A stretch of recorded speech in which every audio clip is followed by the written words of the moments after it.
ไอ้ฮงอันนี้เป็นแม่ใจดีซื้อให้เจ้าแม่ใจดีจากต่างประเทศอันนี้เป็นรถเจ้าเด้อใช่เลยซื้อรถเจ้า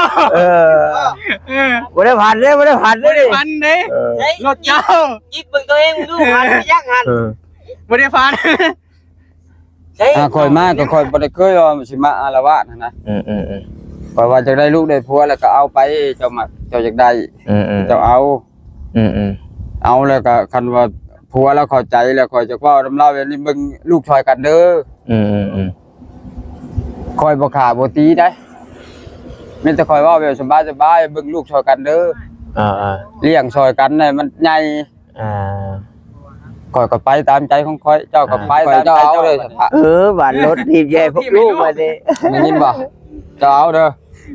คอยขี่บ่ได้ผู้เดียวคอยมันหลายคันพูด2คันญาติเจ้าบัดเอาให้ลูกบ่หรือทีมใส่ผ้ามันจะอย่าลืมมาเสือทีใหม่โอ้ยเอาตัวใหม่เลยวุ้นยังเราทีชู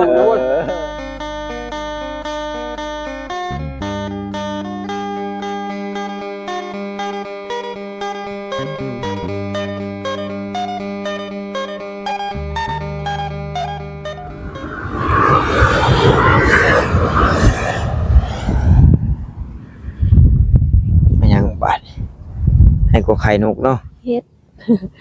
เฮ็ดเดือนเฮ็ดดาวเด้เฮ็ดก็ทางน้อยบ่มันบ่แม่นเฮ็ดก็ทางแต่ว่ากินบ่ได้ตัวนี้เนาะพี่น้องเอ้าสบายดีเด้อเนาะสบายดีพี่น้องเนาะมื้อนี้ก็มีรถพี่น้องเนาะรถขี่รถพี่น้องหรือว่าแก่รถเนาะเดี๋ยวนี้แหละเอาพี่น้องเอ้ยเนาะจังใดก็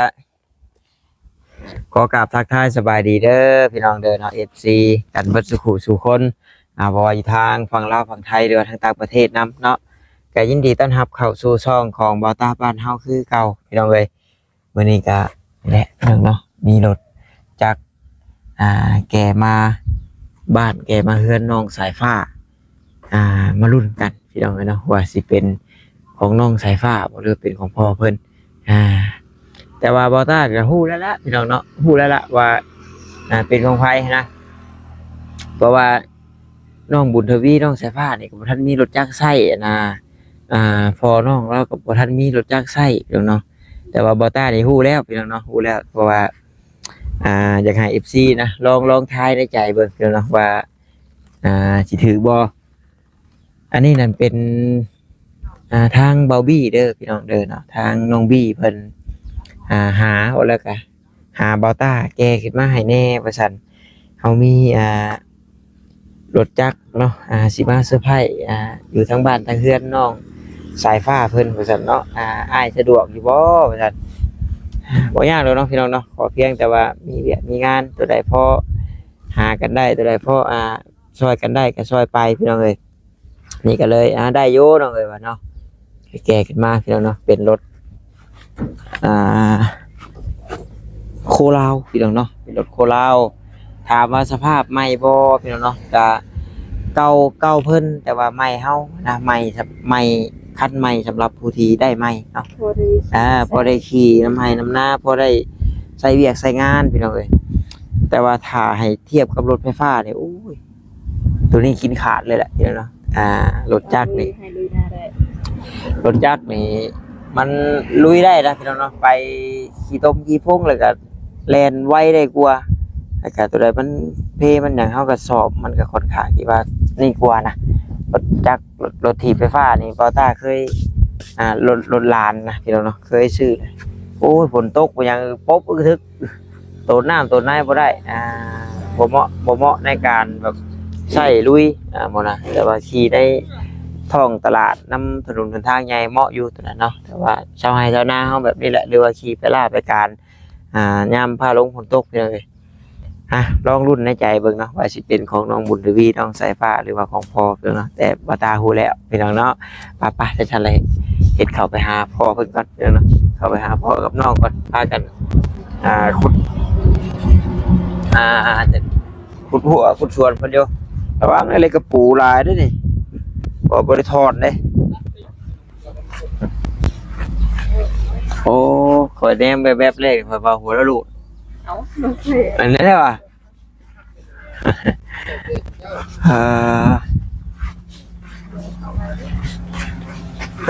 คือแล้วบัดนี้คือแล้วเฮ้ย จะต้องชวนนั่นชวนตัวเอง ว่าโอ้สวัสดีเด้อเนาะโดย จะต้องชวนตัวเอง คือเจ้าของครอบครัวที่ ย่างก บ่ ว่า ได้เนาะอันคือว่าพ่อละมานี่ก็คงซึกบ่เทื่อละสะอาดสะอ้านอยู่ได้ นั่นแหละ ผู้ใหญ่เนาะมีผู้ใหญ่นำพาเนาะ แม่นถ้ามีผู้ใหญ่พาเฮ็ดเลยเฮ็ดนะ แม่นปุตีเพิ่นนะได้ขนาดบ่ต้าใหญ่เลยก็ยังจำแม่ก็พ่อว่าเอ้ยลงไถนาไปก็ยังบ่อยากลงได้อ่า ถ้าบ่มีคนพาเฮ็ด ไปไถนาดับลงแล้วบาดนี่ ถ้ามีคนพาเฮ็ดโอเคอยู่ แม่นก็เชิญแล้วน้อยๆสิให้คิดเองเองอยากยากแล้ว บ่เป็นเฮ็ดเลยเนาะ ปุตีพี่น้องเนาะ ใครอยู่พอก็มีรถถีบนะคะมีรถถีบก็ซิ่งมาตลอดเด้ บ่โอ้ตารถบ่นี่เฮ้ยโอ้ลิมิเต็ดได้นี่ รีวิวดู มาว่า อ่า สภาพอย่าเพิ่ง สมมุติว่าจะมีรถคันจะขี่มาคู่มือบ่ กับกูมือกับกูมือแล้วเลิกงานเลยขี่มา โอ้เจ้าเฮ็ดงานแท้นะพ่อ เฮ็ดงานอยู่ไสน่ะ ทางเวรอะไรนี่ โอ้เดี๋ยวขี่รถถีบไป 2 โมงก็กลับแล้วนี่ ไปเวียกบ่บัด เฮ็ดเวียกหยังก็ เอาเข่าขึ้นรถ6โล โอ้ สายแบก เอาลักมาก่อนซะผ้าลักตัวเยอะๆเด้อ เป็น นิ้วผ้าอันแบบลงน้ำเนาะเดี๋ยวนี้ จ่อยน้ำเนาะ ปกระถุนดีบ่เลย บ่ยืน โอ้ยเพิ่นกินแต่มี บัวอะไร ยืนแล้ว เอามือฮุบไหม จังหนึง จ่อยดิ ไอ้ก็บ่อยู่เด้ นี่เอามือฮุบเดี๋ยวค่อยฮุบเนี่ยโอ้ย นี่พ่อเฮ็ดหยังเนาะ ถ้ามีคนเฮ็ดก็เฮ็ด นี่เอาครับ อันนี้แหละ บุญทวีหรือบ่เป็นครูเป็นคนเนาะไปเรื่อยๆว่านี่ก็เห็นคลิปว่าอยู่ปุ๊บน้ำแพงกูไปจังได๋น่ะเนาะ ลงไปพุ่นเขาก็บอกคือกันไปถามมาพี่กว่า ไกล ผู้ใหญ่ โอ้ย เริ่มใหญ่แล้วผู้นั้น โอ้ยเขาบ่ยากว่าอะไร ก็บ่ได้เถียงได้ล่ะ บ่เที่ยงบอกเลยบ่มีตอบบ่มีเที่ยงมีแต่โดยกับเจ้าหักบ่ยาก จะไปเลยค่ะ ไปอยู่ที่นั่น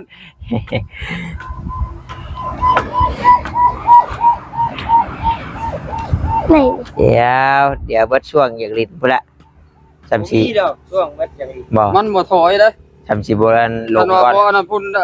ได้ลูกได้เมียบ่จะสิลบสิถอย ได้ลูกได้เมียก็บ่ถอยบ่เรื่องนี้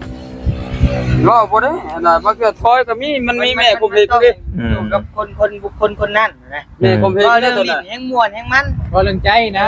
คิดได้เมื่อไรพุ่นละ เอาคิดได้พุ่นละ คิด ได้ ได้ ก็ เมื่อ ได้ ไร ม่วนแห่งมันได้ว่าเรื่องลิ้น เพราะว่าสภาพซั่นดิ ก็รู้ว่าเขาวันนี้ มันยังบ่นี่เนาะนี่ ดีแล้วโบได้หลายคู่เติบได้นี่หลายคู่เติบทำสิกินแล้วอ้ายกินได้ไหมเด้อ เดิน นั่นได้เป็นคอกินก็ได้อ้าย อ้ายกินน้ำบ่ว่าโดย เชื่องบ่เด้อเวลาอ้ายมาแล้วเด้อว่าปิดออกให้รถ สิเชื่องบ่หรือสิปีนหายรถ บอกพี่ไอ้ ปีนหาย บ่กี่ทีหรอกอันนี้นะ ฮู้แล้วพี่น้องเนาะว่าสายผ้าคือไผบัดเบิ่งคักๆนี่ยืน ยืน คือพ่อได้แต่ ห้องนะพี่นา ตัวนี้ คือไม่เท่ามันนั่นนี่ บ่นี่ยังบ่ได้ยืนยังบ่ได้เลี้ยวชื่อนี่เอาแม่นี่ เห็นว่าคือยามันคักกว่า ห่านบัดเฮายังบ่เคยเห็นหญ้า แต่ว่า เห็นแล้วนะ บัดยืดบัดใหญ่นี่คือได้ กลัวแล้ว นี่เรียบขึ้นนี่ อันเดียวกัน บอกเดียวกันเลยเนาะ หมูกันเดียวกันอีก เงินล่องคอร์ดอันออกนี่คือเลยนี่เดียวกันอีก ทุกคนกันเดียวกันอีกบ่ จักปีก่อนเจ้าน่ะจักปีก่อนเจ้า 42 โอ้42ปีแบกเข้านั่นได้มื้อนึงเท่าไหร่แบกเข้าเป็นมื้อบ่ เต็มรถเลย200,000 อ๋อเต็มรถ6โลได้ 16ตุน ไม่ใช่พวกแทน ได้200,000นึงคนละ200,000หรือว่า คนละ200,000 ใครอยู่ ลดละ6แสนหน่อย รถละ6แสนแต่ก็บ่ 16ตุน 16ต้น บ่ได้เนาะ แบ่งเนื้อ3คนน่ะเท่าใดบัด คนละ200,000 16 คนละ16ต้นน่ะนะ 16ตุนนะอะไรเอาเลยคน3คนบัดนี้ จำเลยไว้เอาจำเลย ฮะ จำเลย จำเลยบ่ บ้านนี่แหละคนสามคนเนาะมันคือว่าเขาคนได้เบ็ดบัดคนหนึงยกเนี่ย เจ้าดิเจ้าเป็นคนเห็นยังเจ้า เบิก พอทานได้เอาขึ้นเบ็ดขึ้นรถแล้วพอบ่ยกเลยพอบ่ยก อยู่เคยสลาดอยู่ซะเนาะ เป็นอัน โอ้ยหลุดแรง ไป มา นี่ก็ได้ไอ้ พี่ มันหมด 3คนบ่สามคนน่ะบัดที่ช่องคนแบกคนหนึงยก ได้ผู้ละ แล้วนี่ก็ 5ปลาย หาน้ หาต้นป้ายก่อน หาโตนปลายแต่16ดิ16ปั่นในชาบอุ้ยว่ะ เธอว่าช่องคนน่ะแบกน่ะ คงไงเนาะ โอ้บ่ง่ายเด้อได้เมื่อยยัง จักสมูงไงพง ชั่วโมงปลาย2ชั่วโมงนี่แหละทางชานี่2ชั่วโมง แน่น มื้อได้เมื่อยนี่2ชั่วโมงก็ง่าย 2ก้อน มื้อได้บ่ ไป เมื่อย ต่อรถเรา ชั่วโมงนึง ก็เรามือค่ำได้ไอ้7-8 โมงมา โอ้อยากได้เห็นว่าตัวดอกไผ่เห็นว่าเขาเจ้าโฆษณาให้เรา เป็นแบบสปอตไลท์บ่ คืออ้ายใช้รถอ้าย ก็มีมันน่ะไฟบ่ถึงน่ะ แต่มันสามารถเอาได้ละบาดนี้ ใส่หม้อไฟ12โวลต์ 12โวลต์ ไฟจับ โอ้ถ้าเบิดแล้วสามหมอไฟเอาเห็นบ่ เก็บเงินซื้อรถจักรรถน้ำมีตา เอาบ่จบเลยเนาะ เอาราคาอัน4-5,000นี่นะหรือว่า3-4,000นี่จะมีเงินเท่าไหร่แล้วเดียวนี่ เอาบ่ละไอ้แหละชื่อหาเช้ากินค่ำเนาะได้มาบัดมันช่องแชทนั่นน่ะ ได้ยินบอก แม่ พ นี่ อน้องสายฟ้า ำฮะ เอาแล้วหาเดี๋ยวนี้เดี๋ยวกินเดี๋ยวนี้ ยังบ่ทันข้ามแทบบ่ ไม่ทำครับ บัดขึ้นมาบัดลูกขอบัดแบ่งให้ลูกแง่นะก็สิยุบรถจักร บัดเฮือนเจ้าหลีอยู่ใช้เฮายังบ่จักเด้ ถามอันนั้นบ่วี่แล้วเราบอกข้างนอกอันนั้น บ้าน บัดสกไส เอาไปหน่อยเดียวได้แถวทางโค้งนั่นแหละ ก็พอดีแล้วอันว่าสิเข้าไปหมู่บ้านไผใหม่นะครอบครัวเพิ่นถือเฮือนไผใหม่นะมีแนวไปให้เพิ่นอยู่เห็นบ่หลังรถเฮานะ ว่าอะไรกับมาหาลูกซอยเขาเนี่ยก็จะขี่เข้าไปในบ้านเขานี่นะ เดี๋ยวสิขี่ไปเอาบ่ แม่น บ่อ้ายอยู่นี่ท้านะเพราะว่าน้องนิวเพิ่นมีเวียกครับฮะ นิวสิขี่รถจักรไปติ เราไปหามซอยเขาเนี่ยไปไปไป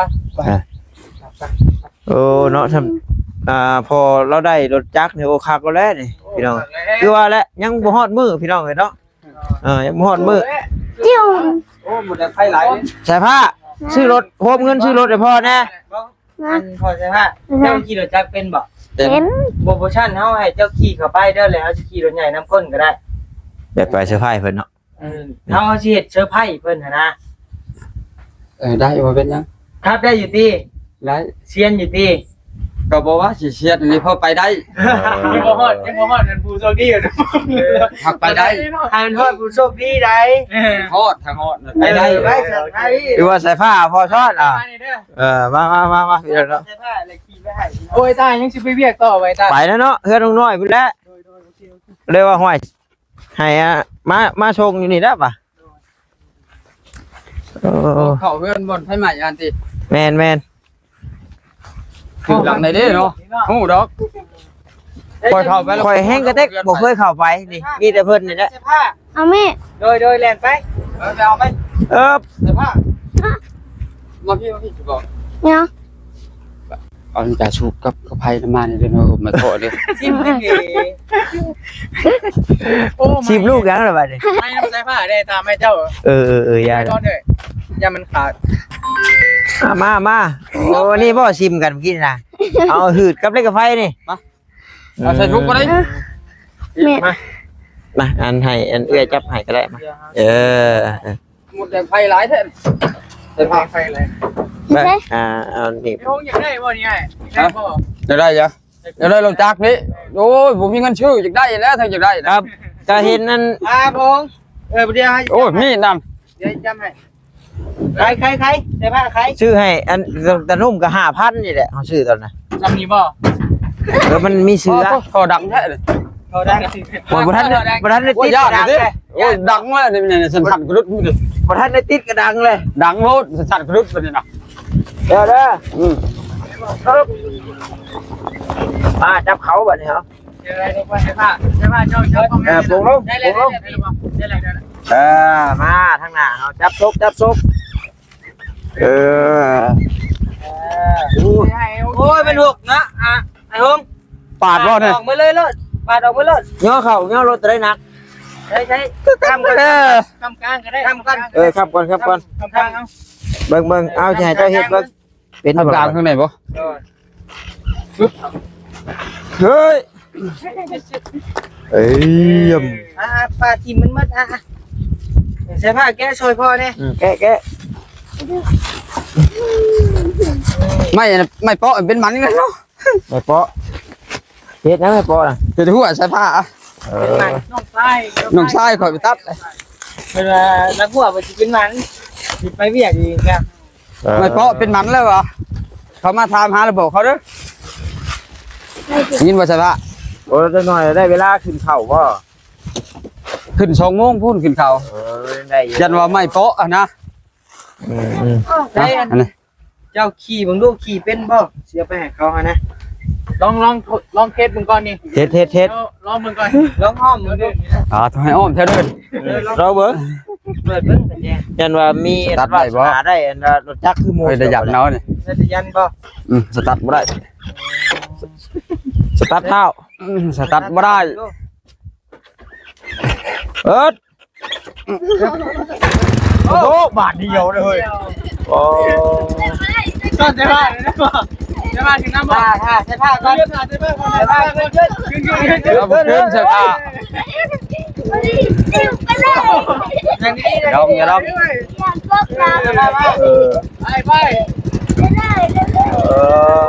ยอมอย่าลอง มันขับมันคืนเอาเลยเนาะเราจะพาได้บ่พอบ่ เข้ากับขึ้น ไอ้บาทดิ โอ้ยโค้งนั่นนี่โอ้ ฮอดว่าใช่ปะ หมดบ่โอ้ยตาก็มี ปล่อยไปเนาะใช่ปะ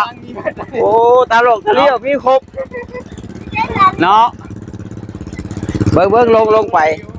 เอาก็ปล่อยไปเนาะใช่ปะเนาะ พบภัยอันไหนเบิ่งโอ้ แม่นว่าใช่ปะลงใช่ปะเจ้า เอาปาดิเต็งใช่ เออ ฮอดอยู่บ่เจ้าฮอดอยู่บ่ ฮอดนั่นแหละ ได้ฮอดบ่ ฮอด มอดก่อนใช่มอดก่อนทำผักกาดไว้ก็ได้ดินมันลุก ดินมันลุกบ่บ่ลุกที่ใช่ปะคำดู บ่ได้ดอกขานี่กะ สวยมากอย่าลงเลยว่ะ มันบ่ลุกดอกนั่น เฮียไม่นี่ห้องแฮมน้อง ไม่ห้องก็ได้ยังเป็นเกือดเอาเลยระแวงนี่เลย อ้าวแล้วป้าแล้วเอ้ยขักปัญญังแล้วยามันโอ้ ฮะ หักบ่ ปลอดภัยกว่ากิโลทีพี่น้องใช่ปะเนาะ ให้กูคิด ใครขี้ที่ กิโลทีเพิ่นเมื่อยทีเนาะ สมมุติว่าบอบบี้เอาให้เจ้าเลยจะสิเอาอยู่บ่ โยก็เอามาแล้วให้สิปะเราโลทีเมื่อ สมมุติเป็นของเจ้านี่ ฮะ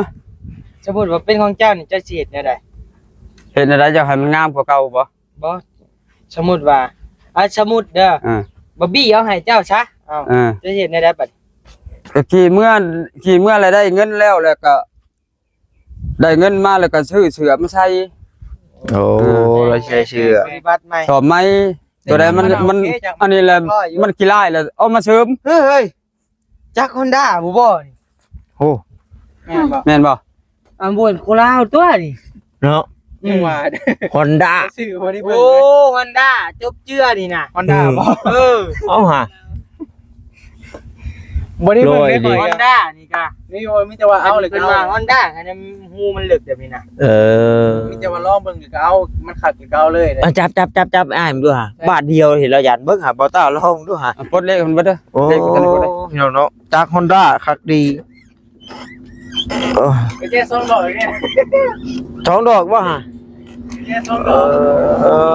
มันเหี่ยวเบิดแล้วเด้อเนาะ โอ้บาทเดียวดิตาเลี้ยวโอ้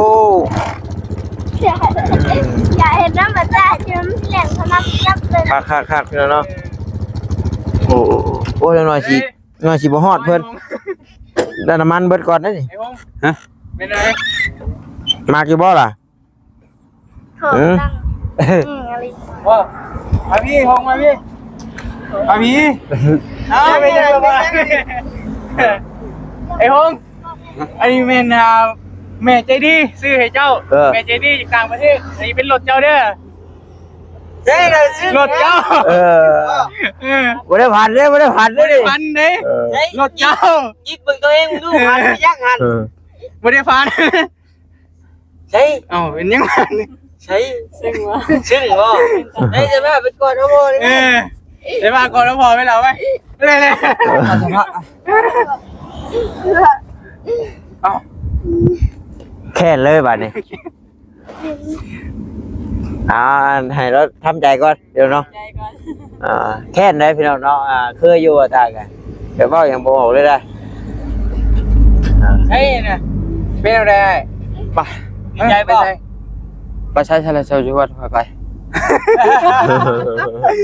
บ่ได้เอาไปให้กับเจ้าเจ้าซื้อมาให้เจ้า ใช่ว่าเขาวันใหญ่วันพระโคใหญ่ป่ะ ว่าหยอก ก็หยอกย่าไปเชื่ออันนี้แม่นรถเจ้าเด้อไอ้หงเด้อผู้ให้ ว่าแล้วก็เฮาไปหาเสื้อผ้าแล้วอยู่กกไม้ รอไปห่มดิ ไปเอาหยอกพอเวลาไว้ไป ลูกก็แชร์พ่อลูก คนดุเว้ย คนขยันเนาะ คนขยันต้องมีรางวัลในวง ขี่รถถีบต่อยไปเนาะ เดี๋ยวพาหยอกพอเวลาไว้บ่ให้ไอ้หง เอ้ยเนาะ จะเก่าหมู่ทำไมเฮากับตื่นตันเนาะ โอ้ไม่เฮาได้พอบอต้าซื้อให้ตะกี้อันเว็บโมเมนต์รถ ไปนะว่าร ถในป๊อดดีใจครับ นี่หยอกพอ ยัวแล้วแน่ฮัน ก่อนเอาแล้วไว้ก่อนเอาแล้วเฮ้ยเอาดิก่อนเลยมีเราให้นะ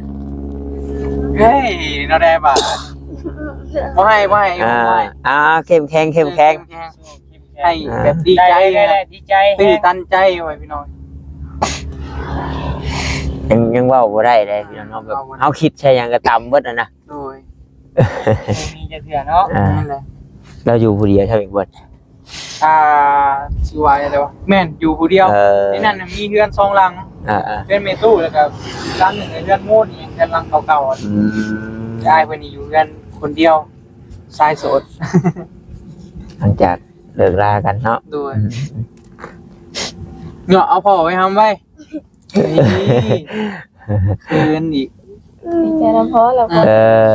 ดีใจน้ำเด้อ ก็ให้น้ำกันเลยสิให้อีกแล้วจ้างนี่ก็ไปพ่อเลยกาไปห่มนะไปห่มไปลงไป ไปขี่ไปให้ไปโอ้แห้งเลยแห้งเลยวะโอ้ขักเล่นแห้งเลยโอ้ย่ำใช่ป่ะย้อนก่อนใช่ป่ะจะได้ลีนั่งเรือไปนั่งรถนั่งปล่อยลมนะ เบิ่งหมดเต็ม นี่นั่งนี่ก็ได้ โอ้ยไปนั่งใกล้มุดแดงเลยพี่มันอยู่นี่มันทมนี่โอ้ยเนาะ ความมาดีอกใจ บ่เคยได้เชื่อแล้วกะ นางโล นางโล ยังมันนั่งใกล้รถนี่ ไปนั่งใกล้รถ มัน เนี่ย มีหมด หมด หมดร้ายซะบ่ ได้อยู่มันเป็นอะไรหง ถามความรู้สึกเราเบิ่งก่อนน่ะ ตอบไม่ได้ ตอบมาได้ ที่แม่ก็ตอบว่า มันจักมันเป็นอย่างนะผมมีไฟช่วยคอยได้นะไปมากับผ่านหลายบ้านผ่านหลายเมืองแล้วนะก็บ่มีแบบนี้นะอันนี้เรามาประสบการณ์แบบนี้นะก็เลยเป็นแบบนี้แหละ แต่ว่าลายแบบตั้งแต่ใหญ่มากก็บ่เคยมีผู้ใดเซอร์ไพรส์บ่เคยมีผู้ใดช่วยบ่เคยมีผู้ใดให้เป็นบ่ แม่น ใจ ใจแล้วมันตื่นเต้นนะบัดนี้ จะได้ดีใจ ไปเลยก็โย หมู่แถวแล้วเนาะ ทางเวียงก็เกือบจนนั้นสิทั่วแล้ว บ่ได้ซ้ำ ยังบ่ได้มีหยังน่ะเกิดขึ้นนะ เห็นไม้ก็บึดไม้เป็นผู้เลยปาดไม้แค่นหินแถวนั้นก็ยังเว้นได้รถจักรขี่น่ะมันมาแบบได้รถจักรขี่ก็ได้แบบมาน้ำใส่ผ้ามาเฮ็ดหัวใส่ผ้านี่ ว่าง่ายๆก็แบบอ้ายเพิ่นไปแบบเฮ็ดเวียกหลายบ่อนนะ ก็บ่เคยได้นะ หลายบ่อนแล้วก็ยังบ่รถจักรคันหนึงก็ยังแบบเฮาเก็บเงินซื้อบ่ได้นะเนาะ เลยคิดมานำแค้น แม่นมาแล้วมันมาได้ปึ๊บ เสียสูใช้ได้ใช้ไว้ เอาสิ แต่ว่าได้ย้อนลูกชายแล้วว่าได้ย้อนใส่ผ้า คันบ่มาหาใส่ผ้าก็บ่ได้แล้ว โอ้ยพอลูกเนาะน้องมาได้เลย แต่เก่าเขาบ่ให้มาได้เนาะใส่ผ้าเนาะ วันนี้ลูกอยู่เลยเด้ มาได้อยู่ดอกช่วงแม่บ่อยู่กับมาได้อยู่เฮาบ่ได้ถิ่มลูกเด้เขาเข้าใจอยู่พี่น้องเนาะถ้าสิให้มาแบบจำว่าแม่เขาก็อยู่จำมาบัดคือแบบมันมาหาลูกเฮาดิ ได้อยู่ลูกเฮาก็ใหญ่เลยเด้ คันว่าแม่อยู่ก็แบบมากอ่ะแต่เงินในท้องเขาพอยืนได้พอได้แล้วแต่แม่เราบ่อยากให้มานะก็เข้าใจอยู่เข้าใจทั้งสองฝ่ายนั่นแหละค่อยมาก็ค่อยบ่ได้เคยว่าสิมาอาละวาดนะข่อยว่าจะได้ลูกได้ผัวแล้วก็เอาไปเจ้ามักเจ้าอยากได้เจ้าเอาเอาแล้วก็คันว่าผัวแล้วเข้าใจแล้วข่อยจะเว้านำเล่าแบบนี้มึงลูกช่วยกันเด้อข่อยบ่ฆ่าบ่ตีได้มีแต่ข่อยเว้าแบบสบายๆเบิ่งลูกช่วยกันเด้อเลี้ยงช่วยกันเนี่ยมันใหญ่ข่อยก็ไปตามใจของข่อยเจ้าก็ไปตามใจเจ้าบัดนี้แน่ใดซุมเจ้าสิมีอยู่มีกินซุมเจ้าเฮ็ดเอาเด้อข่อยบอกเมียข่อยเท่านั้นโอ้เจ้าบอกเพิ่นก่อนที่หย่ากันนี่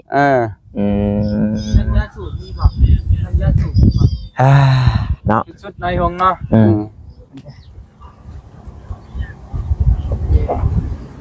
เจ๊เห็นอีกแล้วเนาะกดอีกแล้วว่าแล้วเนาะหอมแก้มพลอยเบิ่งก็ได้พอเลยหอมรวยๆเยอะเป็นอะไรความรู้สึกเป็นอะไรฮะดีใจบ่ดีใจก็แงนขึ้นมาแม่เอ้ยแงนขึ้นมาเลยแม่แล้วกบมาได้แล้วก็รถถีบข่อยเจ้าเอาเด้อสภาพบาดรถถีบใหญ่พวกลูกมาดิได้ยินบ่เจ้าเอาเด้อข่อยขี่บ่ได้ผู้เดียวข่อยมันหลายคันพุ่น2คันญาติเจ้าบัดเอาให้ลูกบ่รถถีบให้ใส่ผ้ามันจะอย่าลืมเอาเสื้อถีบใหม่โอ้ยเอาตัวใหม่เลยบ่ยังรถถีบชูโอ้ยจะมันขาดน่ะมันบ่ขาดข่อยขี่บ่เห็นขาดเอาอันนั้นเป็นอันนี้แม่นเป็นแม่ใจดีจากทางต่างประเทศเด้อฮงเด้อเป็นชื่อแม่จันทหอมคูณสกุลเด้อพี่น้องเด้อแม่จันทหอมคูณสกุลเป็นเห็นเป็นก็อีต้นนั่นแหละอยากให้เจ้ามีรถจักรเป็นของตัวเองจะคันหนึ่งพอได้ขี่ไปเวียกขี่มาหาลูกชายนี่แหละเด้อฮงเด้อมันก็สิสะดวกสบายขึ้นมากก่อนเก่าบัดนี้ก็มีแต่ทางไอ้ฮงขอบคุณทางแม่เพิ่นได้ฮงเด้อมาให้เสื้อผ้าก็ได้มาเสื้อผ้ามาเอาสิมาขอบคุณเด้อลืมสิแล้วอะไรลืมเลยพี่พาเว้าอยู่นกเจ้าเว้านกเมื่อไม่พี่นกเมื่อไม่พี่ไอ้พี่พาเว้าก็ได้มาแม่จะขอบคุณเด้อขอบคุณเด้อแม่จันตาหอมคุณสกุลแห้งแม่ดีไม่แห้งเบาไปเรื่อยเจ้ากะความจิตจะได้ความไข่ยังมีคือแน่นอนใจแห้งทำให้รวยซะ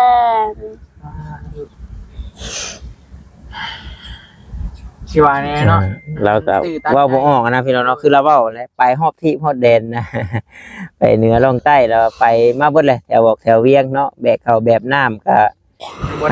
แม่นบ่เคยได้เห็นนะบ่เคยมีผู้ใดช่วยเราได้แล้วว่าบัดสิมาได้ย้อนเฮ็ดหัวลูกชายแล้วว่าเลยแบบก็ยังมองนะพี่น้องเนาะเข้มแข็งไว้น้ำตาแห่งความดีใจได้พี่น้องตื่นตันเนาะ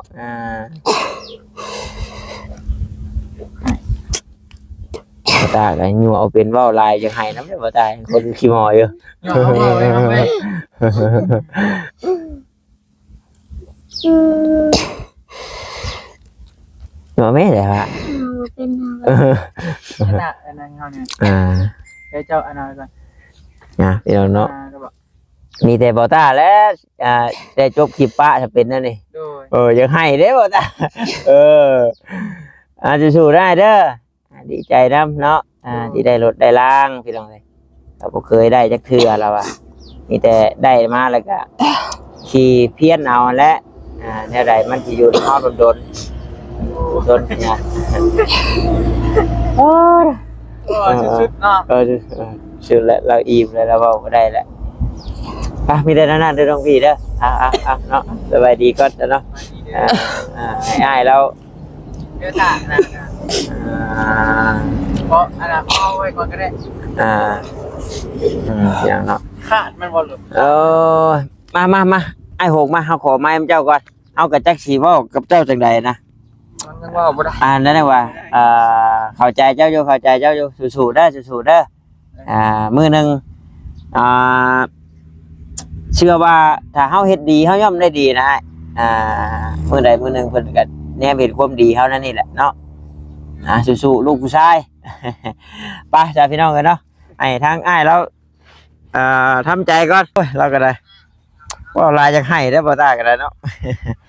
เข้าใจความรู้สึกอยู่พี่น้องเนาะบ่เคยได้แล้วป่ะนี่แหละพละกำลังเจ้าของกระรถถีบแล้วก็แบกเข้าแบบน้ำมือหนึงตั้งแต่โตนตั้งแต่ตันนะไปทำงานมากหลายหม่องหลายบอนแล้วก็บ่เคยซื้อรถจักรเองแล้วป่ะบัดนี้ผู้ดักผู้ใหญ่ผู้นายโอ้ยเนาะแม่พ่อไม้เพิ่นล่ะเนาะโอเคพี่น้องก็ดีใจนำเราเนาะสบายดีเด้อพี่น้องเด้อบ๊ายบายแล้วก็ขอบใจทางผู้รักผู้ใหญ่เพิ่นหลายๆเนาะพูดคำนำสู่เพิ่นอยู่ดีมีแฮงเด้อไปเด้อ